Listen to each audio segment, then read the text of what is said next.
नमस्कार, मैं उर्वशी नेवड़ेकर। आप देख रहे हैं पुलिस ऑफ इंडिया न्यूज़। 51वें बाल मेले को लेकर आज रोज नगर प्राथमिक शिक्षा समिति द्वारा आज एक प्रेस कॉन्फ्रेंस आयोजित की गई थी, जिसमें शिक्षा समिति के सदस्यों के साथ साथ बच्चे भी मौजूद थे। आप जाणो છો કે દર વર્ષની જેમ નગર પ્રાથમિક શિક્ષણ સમિતિ બાળ મેળો યોજતી હોય છે। આજે અમારો 51નો બાળ મેળો છે।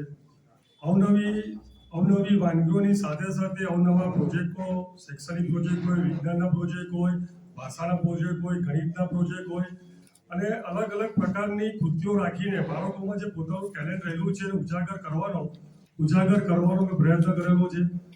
સાથે સાથે આ વખતે પહેલી વખત એડવેન્ચર ઝોન અમે રદ કરેલો છે સાવચેતીના ભાગરૂપે, અને જે હની દુર્ઘટના થઈ છે એની શ્રદ્ધાંજલિના ભાગરૂપે।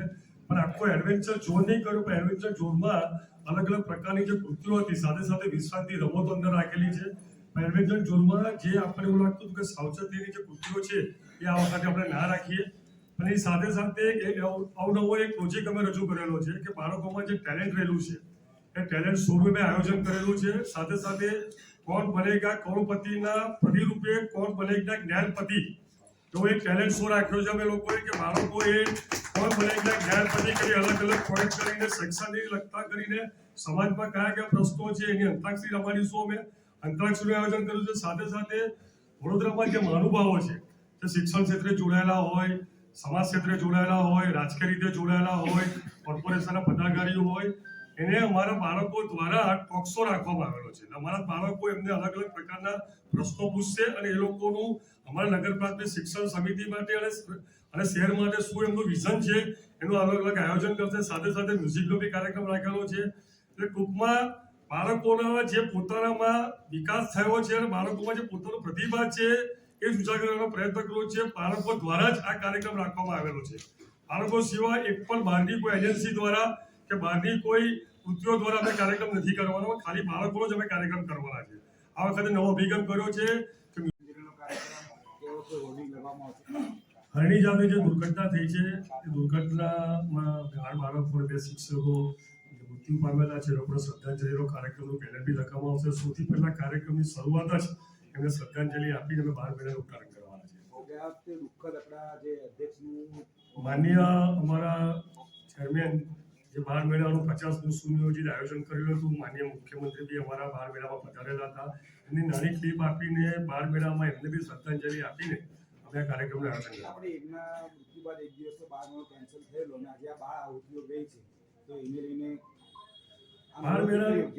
બાળ મેળાનું આયોજન 1 મહિનાથી 2 મહિનાથી અમે લોકો આયોજન કરતા હોય છે। બાળકો પોતપોતાની રીતે આ પ્રકારની કૃતિઓમાં કામ કરતા હોય છે। એક દુઃખદ ઘટના થઈ છે, તમામ લોકોને અમે શ્રદ્ધાંજલિ કરાવીએ છીએ। અમારા એના માટે બાળ મેળાનું સ્વરૂપ અમે નાનું કરી નાખ્યું છે। જો ઉદ્ઘાટન ધામધૂમથી અમે કરવાના હતા, મ્યુઝિક સાથે કરવાના હતા, એની જગ્યાએ અમે લોકો શારીરિક ઉદ્ઘાટન કરવાના છે। પણ બાળકોનો જે 1 મહિનાની મહેનત હોય એ મહેનતને અમે કઈ રીતે ઉજાગર લોકો સુધી કરી શકીએ એનો પ્રયત્ન અમે કરેલો છે। ખરેખર આકસ્મિક દુર્ઘટના થઈ છે તો એના માટે અમે એડવેન્ચર ઝોન બી કેન્સલ કરેલું છે કે સાવચેતીના ભાગરૂપે। પણ અમે લોકો ભગવાનને પ્રાર્થના કરીએ છીએ દુર્ઘટના વડોદરા શહેરમાં ના થાય અને બાળ મેળો સુનિયોજિત પાર પડે એવી આપણે કોઈ પણ દુર્ઘટનાને લઈને અચાનક દુર્ઘટના થઈ છે એવા કોઈ પ્લોટ અત્યારે બનાવ્યા નથી। પણ શ્રી રામ ભગવાનનું હવે 500 વર્ષ પછી માનનીય પ્રધાનમંત્રીએ રામલલ્લાનું જે સ્થાપન કરેલું છે નિજધામમાં તમે પ્લોટ બનાવવાનો પ્રયત્ન કરેલો છે કે લોકો ત્યાં દર્શન કરી અને રામ ભગવાનને દર્શન કરી અમારે બનાવેલો છે। અચ્છા, જે રીતે આ ઘટનાક્રમ જે થયો બાળકોના જે રીતે કરુણ મોત થયા, આપણી પાસે એવું કોઈ ડિઝાસ્ટર? इस वीडियो को लाइक करें, हमारे चैनल को सब्सक्राइब कर बेल आइकन जरूर प्रेस करें